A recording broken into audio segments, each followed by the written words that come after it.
Now, when I talk about the motive being pure, I go back to the California Teachers Union. It is a wrong thing to do for this movement to have folks say, we're all about destroying the teachers union. Because when that is your motive, then that's not the kids. And also when you put that at the forefront of the argument, well then all you're simply doing is stoking the other side for a more vigorous fight. The key is to get them to recognize where do we have common ground. If you study, I'm a firm believer in studying movements. And when I study the civil rights movement, I don't focus on speeches. I don't focus on rallies. I focus on strategy. And the one thing that the folks who led that movement always made clear, the motives were very clear as it related to what they were trying to do. If there were people who were coming in who solely wanted to personally benefit from changes to an economic system, they were ushered out of the room.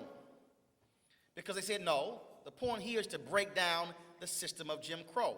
The point here is to expand opportunities. The whole point is our motive has to be clear and pure in order so we can advance the agenda. And so when people say, hey, there's a whole lot of money in this game of school vouchers, I tell people I don't want to hear that conversation, because it is all about the education of children and expanding the opportunities for them. When you approach it that way, when the motive is clear, and it's not political, it's not ideological, it's education focused, then I believe you have a different conversation with the average person. Because the opposition wants to frame this as this is a right-wing Republican takeover or the destruction of the school systems largely in the South. My argument is it's already destroyed. So I'm trying to figure out what the heck somebody else is trying to destroy.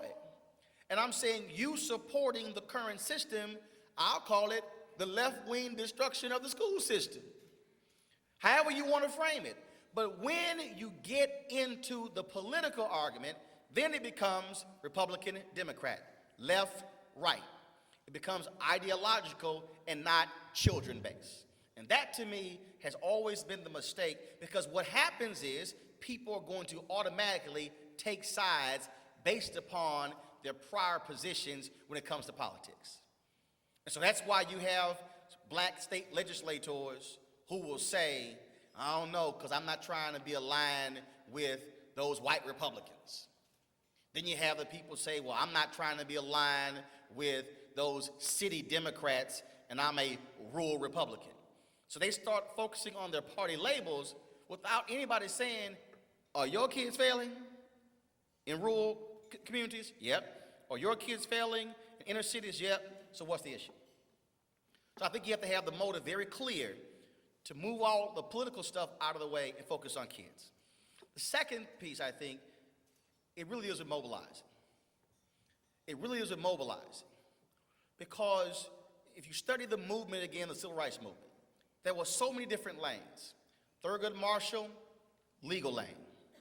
Whitney Young, National Urban League, they were focused on the business economic lane.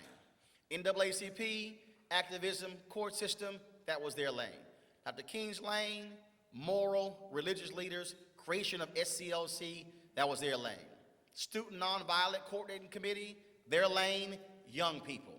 Dr. Dorothy Height, National Congress of Negro Women, women.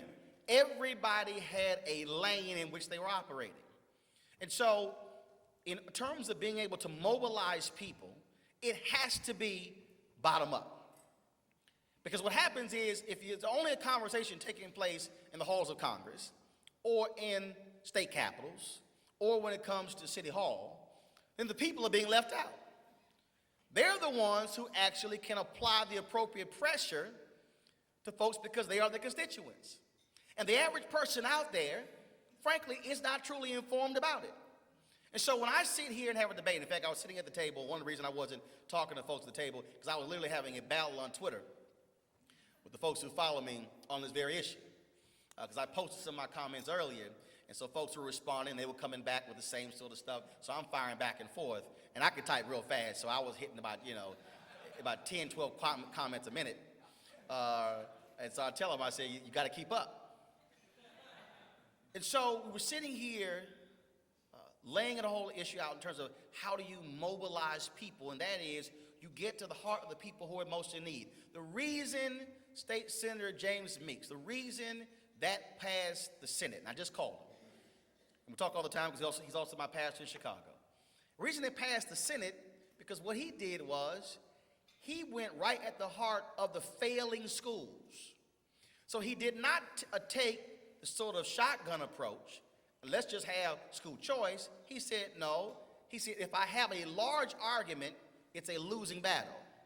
So he said the plan will target the worst schools in the state, the bottom 10%. The problem now is the people who oppose him, they now are arguing for the worst schools. He's put them in a box to argue to keep kids in the worst schools.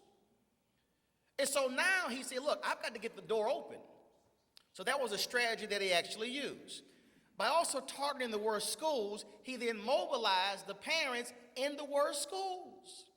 And he said, how many kids do you have? So your previous kid went to this school, right? And it was a failing school, right? They said, yeah. How long ago? That was 6, 8 years ago. So now you have another kid in the same school that's failing school, right? They said, yeah. So now you've had kids go through a failing school that has been this way for 6, 8, 10 years. So now if you're on the other side, how do you defend that? How do you defend it? And so he is forcing people to have to interface with the parent and with the child directly. And I go back to the movement.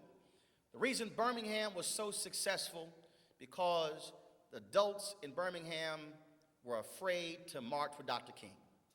So what he did was the Reverend James Bevel came to him, the late Reverend James Bevel came to him and said, I want to organize the children. Dr. King wasn't so agreeable to using kids in this movement. But he said, James, go ahead and you can get them organized. So what ended up happening was the parents were afraid to protest for fear of losing their jobs. The kids were ecstatic about being involved. What ended up happening was the kids had so much courage, the parents looked like wimps. So the kids forced the parents to get involved. Now, how serious were these kids in this movement? They would lock the school doors to keep them from leaving the school to go rally. The kids broke out the windows and were streaming out of the schools. And so when all the adults got arrested, then Dr. King said, unleash the children. And when the fire hoses and dogs were turned on the kids, that was when the national mood changed, because people said, that's not how you do kids. I talked about Reverend James Meeks earlier. Here's what he did last year.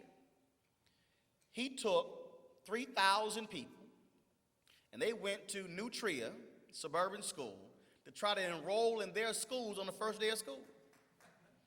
Now, they knew it wasn't going to work, but the point wasn't they were going to actually enroll them in the school, but they simply were bringing the attention to the issue. But here's what happened. So they bring 3,000 in. The folks in Nutria greeted them, welcomed them. Parents had signs there. They had food for them. They had nice conversation. What ended up happening was you had parents at Nutria who never, ever were aware of the poor condition of many of the schools these folks were coming from. The parents at Nutria didn't realize that their own state legislators were not in agreement with Reverend Meeks when it came to changing the education system. So the next Sunday at church, a group from Nutria came to the church and announced, we, as a result of your protest, we are now partnering with you to change education in Illinois. So he brings awareness and media attention to the whole issue. But the most important thing, he used the children.